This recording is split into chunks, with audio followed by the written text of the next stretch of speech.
सूरज के बिना धरती पर जीवन की कल्पना नहीं की जा सकती। अगर सूर्य नहीं होता तो प्रकाश और गर्मी के अभाव में धरती पर किसी भी प्रकार का विकास संभव नहीं था। बारिश और ठंड में जब सूर्य निकलता है तो हम परेशान हो जाते हैं, पर गर्मियों में इसकी धूप हमें तपा देती है और हम इसके ढलने का इंतजार करते हैं। लेकिन सूर्य अगर वाकई में ढल गया तो क्या आपने कभी ऐसी कल्पना भी की है कि सूर्य का उदय होना बंद हो जाए तो धरती और ब्रह्मांड का क्या होगा? चलिए मैं आपको बताता हूँ कि जैसे जैसे दिन गुजरते जाएंगे वैसे वैसे धरती और ब्रह्मांड का क्या होगा। सूरज के डूबने के ठीक 8 मिनट बाद ग्रेविटी का पुल जो सभी ग्रहों को सूरज के आसपास घुमाता था, वो पुल गायब हो जाएगा। और ग्रेविटी पुल के गायब होते ही सूर्य के आसपास जितने भी ग्रह घूमते हैं वो सभी ग्रह घूमना बंद कर देंगे। सारे ग्रह सर्कल में घूमने की बजाय वे एक सीधी लाइन में चलने लगेंगे। सूर्य के गायब होने के 9 मिनट के अंदर पूरी दुनिया में अंधेरा छा जाएगा। अब चंद्र भी सूर्य के प्रकाश के कारण चमकता है, जिससे 9 मिनट बाद चंद्र भी दिखना बंद हो जाएगा। लेकिन कुछ कुछ सितारे जरूर देख पाएंगे, क्योंकि उनके पास खुद की ऊर्जा है जिससे वो चमकते रहते हैं। एक वीक के बाद सूरज की रोशनी और धूप के बिना सिर्फ सूक्ष्म जीव ही जीवित रह सकते हैं। लेकिन थोड़े दिन के बाद वो भी जीवित नहीं रह पाएंगे, क्योंकि जमीन की गर्मी बहुत ज्यादा बढ़ जाएगी। 2 वीक के बाद सूरज का प्रकाश न होने के कारण पेड़ पौधे को सूरज का प्रकाश नहीं मिलेगा, जिससे ऑक्सीजन नहीं बन पाएगा। और लास्ट में थोड़ा ही ऑक्सीजन होगा जो हवा में होगा, और वो भी तब तक रहेगा जब तक कि हम उसे अपने शरीर में घसीट नहीं लेते। 3 वीक के बाद एनिमल फूड सर्कल, जिसे खाने का चक्र कहते हैं, तो 3 वीक के बाद खाने के सर्कल में जो प्रजाति सबसे नीचे है वो प्रजाति जल्द मर जाएंगी।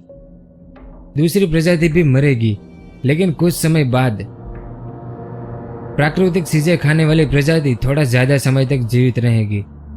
और बहुत सी प्रजातियों को जिंदा रहने के लिए दूसरे जीवों की डेड बॉडीज खानी पड़ेगी, तभी वो कुछ समय तक जिंदा रह पाएंगे। कुछ 1 महीने बाद मैं और आप यानी कि इंसानी प्रजाति के पास जिंदा रहने के लिए सिर्फ एक ही उपाय होगा, सबमरीन। लेकिन जिंदा रहना तभी पॉसिबल होगा जब सबमरीन समुद्र के गहरे पानी में हो, और उसमें भी आपको सबमरीन के उस भाग में रहना होगा जो भाग सबसे गर्म हो, तभी आप जिंदा रह पाएंगे। दूसरे महीने के दौरान आज पृथ्वी का करंट टेम्परेचर 300 केल्विन है, लेकिन अगर ऐसा होता है तो अगले 2 महीने में वो टेम्परेचर आधा यानी कि 150 केल्विन हो जाएगा, और अगले 4 महीने में उससे भी आधा यानी कि 75 केल्विन हो जाएगा। अगर टेम्परेचर की कंपेयर करें तो पानी 273 केल्विन टेम्परेचर पर ही फ्रीज हो जाता है। 2 महीने बाद टेम्परेचर गिरने की वजह से समुद्र की सरफेस फ्रीज हो जाएगी और समंदर के पानी में ऊपर रहने वाले जीव मारे जाएंगे, पर जो गहरे पानी में रहते हैं वो जीव अगले कुछ दिनों तक जिंदा रह पाएंगे। 1 साल बाद पूरा समंदर फ्रीज हो जाएगा, यानी कि गहरे पानी में रहने वाले जीव भी मारे जाएंगे। और बात रही सबमरीन की, तो वो भी समंदर की बर्फ में फंस जाएगी, और 1 साल बाद हवा में ऑक्सीजन भी नहीं रहेगा। 1 सदी के बाद सूरज की रोशनी के बिना धरती पर एक भी पौधा नहीं बचेगा, लेकिन कुछ बड़े बड़े पेड़ होंगे जो तब भी यानी कि 1 सदी के बाद भी जीवित होंगे। लेकिन कौन से पेड़?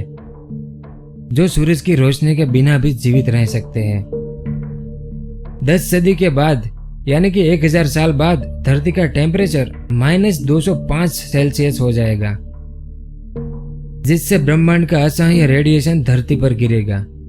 ऐसे में धरती पर जीवित रहना सबके लिए नामुमकिन होगा। तो ये था आज का ज्ञान। वीडियो कैसा लगा नीचे कमेंट करके जरूर बताएं। और अगर आपको इस तरह के वीडियो पसंद है तो इस चैनल को सब्सक्राइब कीजिए और मजा लीजिए। वीडियो देखने के लिए बहुत बहुत धन्यवाद। जय हिंद।